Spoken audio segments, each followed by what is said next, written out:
오늘 말씀은 사도행전 20장 1절에서 6절 말씀을 전하여 바울이 마게도냐와 헬라를 거쳐 드로아에서입니다. 지파에게는 하나님의 백성으로 모인 성도입니다. 성도는 하나님의 주권 사상을 참되게 믿는 교회입니다. 성경은 분명하게 그리고 일관성 있게 하나님의 주권을 알려주고 있습니다. 이런 것을 알기 위해 우리는 성경을 읽어야 합니다. 성경을 믿고 읽는다는 것은 하나님의 주권 사상을 믿는 것입니다.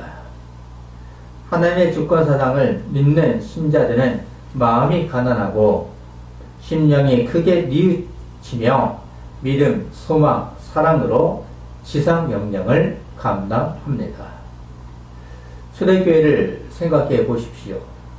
예수님의 마지막 명령이신 명령을 감당했습니다. 스데반의 순교로 여러 지역으로 피신을 하면서도 교회를 세웠습니다. 초대교회는 서로 협력하여 도왔습니다. 이방인 교회가 예루살렘을 위해 구제 헌금을 보내기도 했습니다. 하지만 오늘날 교회를 보면 개교회주의가 되었습니다. 그리고 현실에 타협하면서 교회 성장을 하고자 합니다. 교회는 종교 지도자들처럼 자신을 위한 것이 아닙니다. 중세시대처럼 교황의 것도 아닙니다. 교회는 주님의 교회입니다. 주님의 교회를 위해 사도 바울과 제자들은 자신을 헌신했습니다. 열정과 열심히 헌신한 사도들의 가르침을 받은 신자들은 서로 교제하고 떡을 떼며 기도했습니다.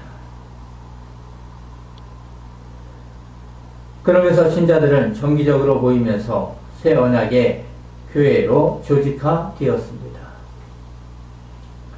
조직화된 교회는 영과 진리로 예배하는 공적인 시간을 통해 영광을 올려드렸습니다. 믿음의 선배님들이 예배한 것처럼 오늘 우리도 예배당에 모여 예배합니다. 이렇게 하는 것은 구원받은 백성의 당연한 도리입니다.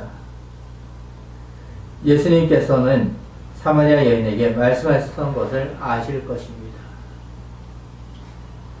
예배는 사람이 만든 것이 아니라 주님께서 우리에게 주신 선물입니다. 주님의 선물을 통해 우리는 하나님의 계시인 성경 말씀을 강설로 듣습니다. 성경 말씀은 하나님께서 당신의 백성에게 주신 계시입니다. 계시의 말씀을 통해 교회를 보호하시고 인도하십니다. 하나님의 말씀을 들을 수 있도록 하나님께서는 성경을 주셨습니다. 우리는 그것을 가지고 무엇을 해야 합니까? 계시 의존 사서하며 바르게 강설해야 합니다. 바르게 강설함으로 단순히 어려움이나 위험에 빠진 사람을 구하는 정도가 아니라 영원한 죽음에서 영원한 생명, 즉 하나님의 백성으로 인도하는 것입니다. 우리는 구원받았기 때문에 무슨 의미인지 아시리라 믿습니다. 사도 바울은 주님의 참사랑을 안 후 성령의 인도함을 받으며 아시아와 유럽 전도여행을 했습니다. 전도여행을 하는 것은 주님의 명령이신 지상명령을 감당하는 것입니다. 또한 교회를 세우기 위한 것입니다. 교회를 세운다는 것은 주님의 백성다운 교회가 되는 것이고 주님의 백성으로 구원하는 것입니다. 구원은 어려움이나 위험에 빠진 사람을 구하는 정도의 문제가 아닙니다. 영원한 죽음, 지옥으로부터 영원한 하나님의 나라의 백성이 되는 것입니다. 하나님의 백성이 되도록 하는 것이 누구냐? 바로 구원받은 백성들이 하는 것입니다. 그렇기 때문에 영과 진리로 예배하는 것입니다. 교회는 영원한 생명을 누리는 신자들이 모인 거룩한 공동체입니다. 그래서 지금 우리는 예배하는 거죠.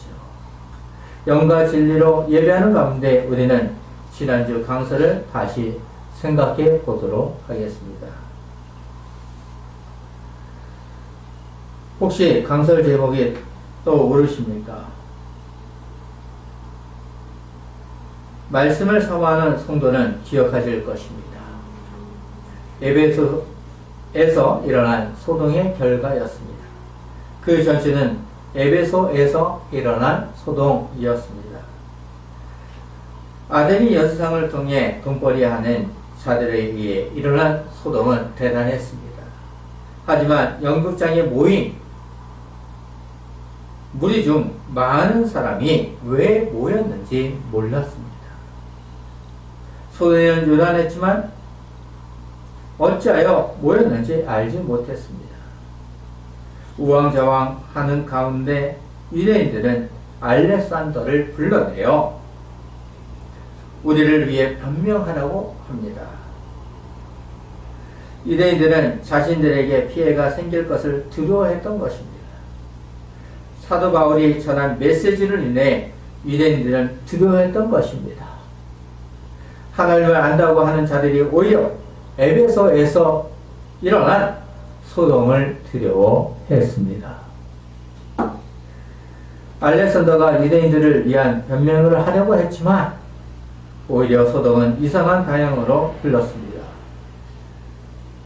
알렉산더가 유대인이라는 것을 알고 다 한 소리로 외쳐 무엇이라고 했습니까? 에베소 사람의 아데미오라고 하면서 2시간 동안 한 것입니다. 사도 바울은 에베소에서 사에게 좋은 결과가 있었습니다.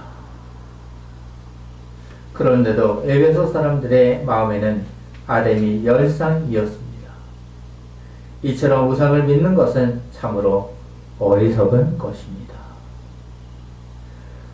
도메디료의 연설로 시작된 소동은 결국 에베소 서기장에 의해 해산됩니다.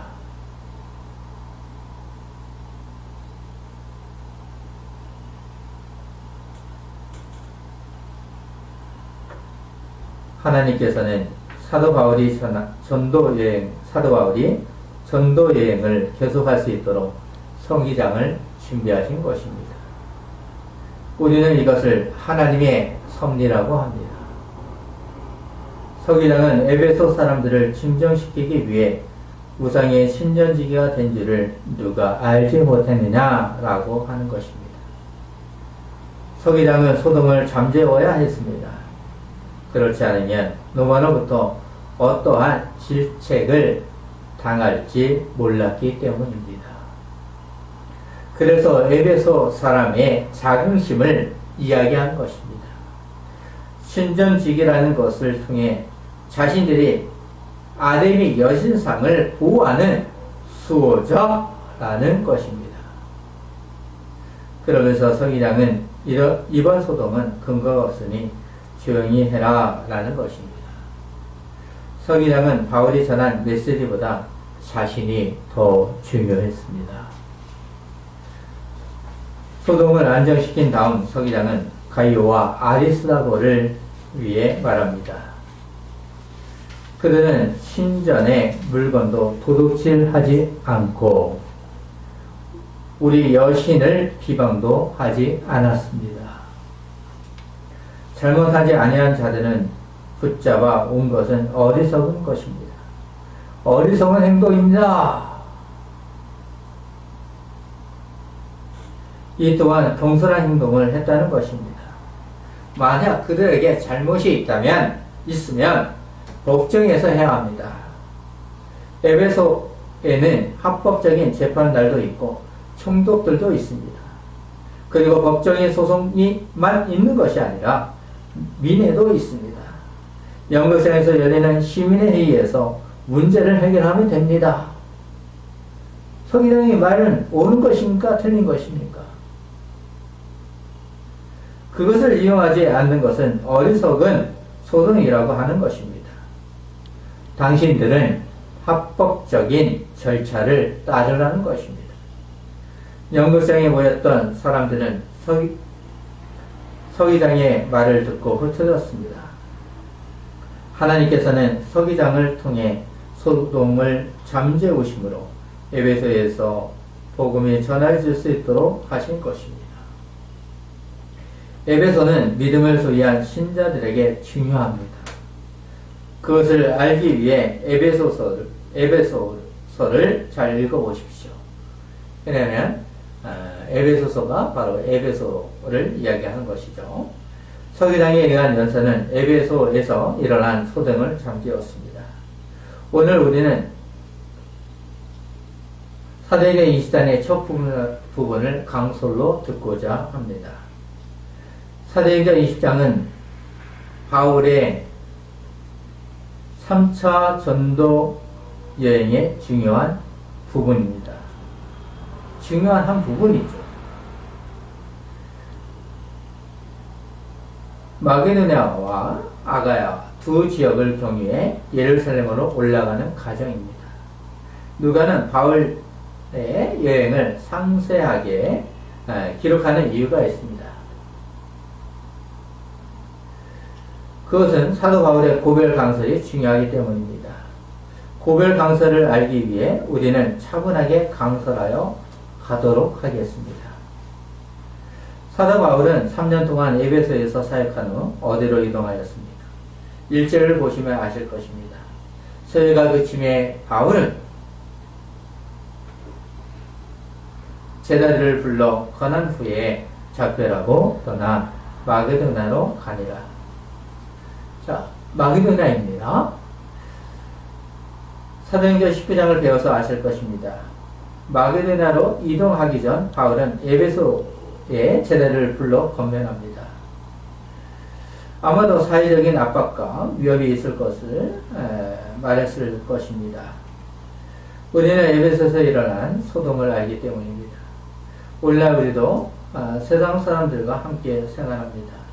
에베소 제자들도 같습니다. 그럴 때 성도는 지혜롭고 성실하게 신앙생활 해야 합니다. 바울은 그들이 믿음 위에 굳게 서기를 격려하고 건면하며 또한 위로하는 것입니다. 그런 후 사도 바울은 마게도나로 이동했습니다. 사도 바울은 동력자인 디모데와 에라스다고를 먼저 그곳으로 보낸 것을 아실 것입니다.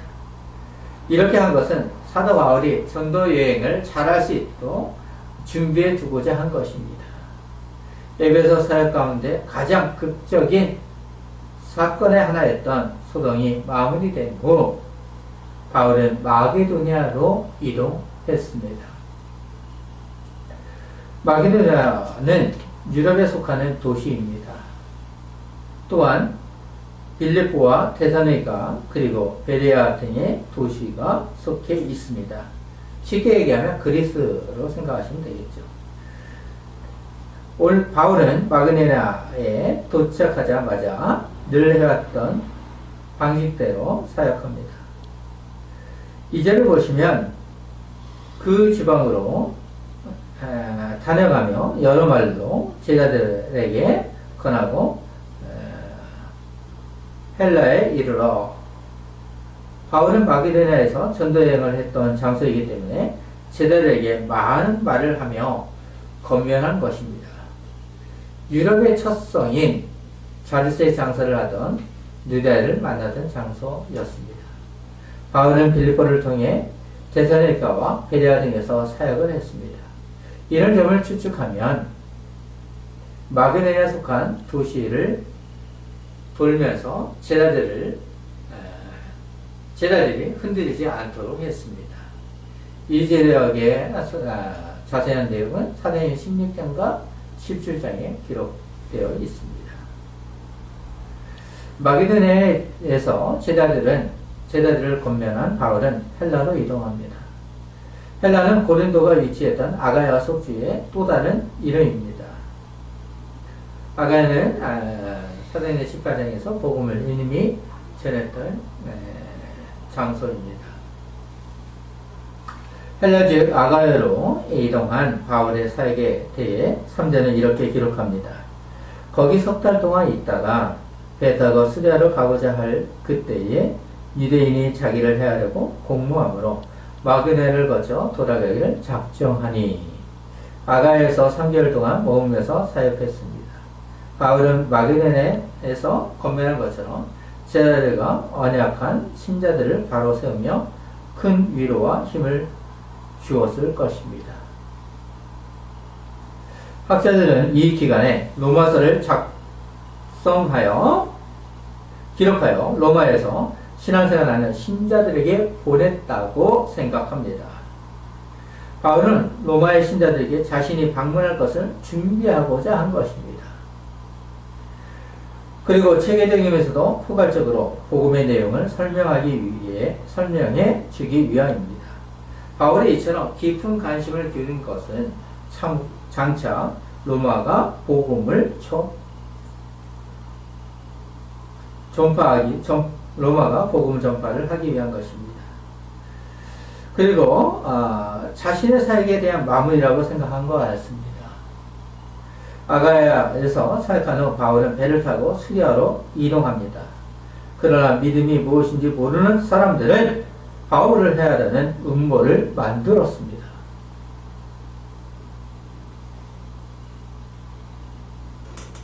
아마도 바울이 배를 타고 이동할 때 암살하려고 한 것 같습니다.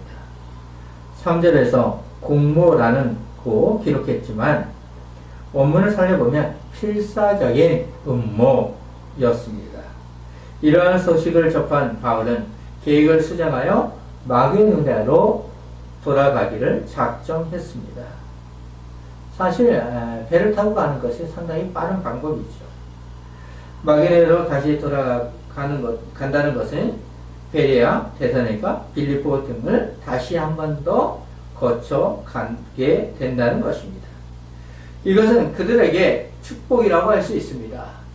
다시 한번 건강의 말씀을 들을 수 있고 다시 한번 자기의 신앙을 굳건하게 지킬 수 있는 것입니다. 그 예는 사도 바울이 그 길을 다시 되돌아갔기 때문입니다. 반대로 수리아는 불행이기도 합니다. 흥미롭게도 누가는 바울과 함께 가는 일행을 지면과 관련하여 기록합니다. 4절을 보시면 아시아까지 함께 가는 자는 베레아 사람 브로의 아들 소바도와 데살로니가 사람 아리스다고와 세군도와 더베 사람 가이오와 및 디모데와 아시아 사람 두기우와 드로피모라. 왜 이렇게 기록하는 것입니까? 기록하는가 아닙니다. 여기서 7사람은 지난 2년 동안 이방인 교회들이 예루살렘 교회의 궁핍한 신자를 구제하기 위하여 연보를 냈던 것을 맡아가지고 가는 사명을 받은 각 교회의 지도자로 보아야 합니다. 예루살렘을 도와주기 위한 구제 헌금을 사도 바울과 같이 들고 가는 사람이죠.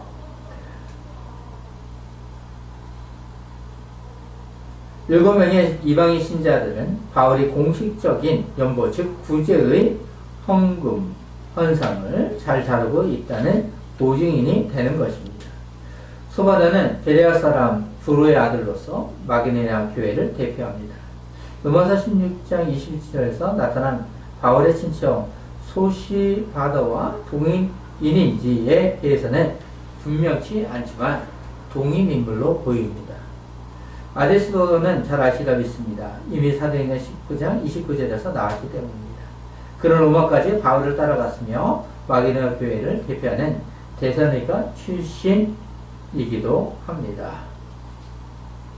세군도라는 분은 마게도냐 교회를 대표하는 데살로니가 출신으로 단지 여기만 나오는 인물입니다.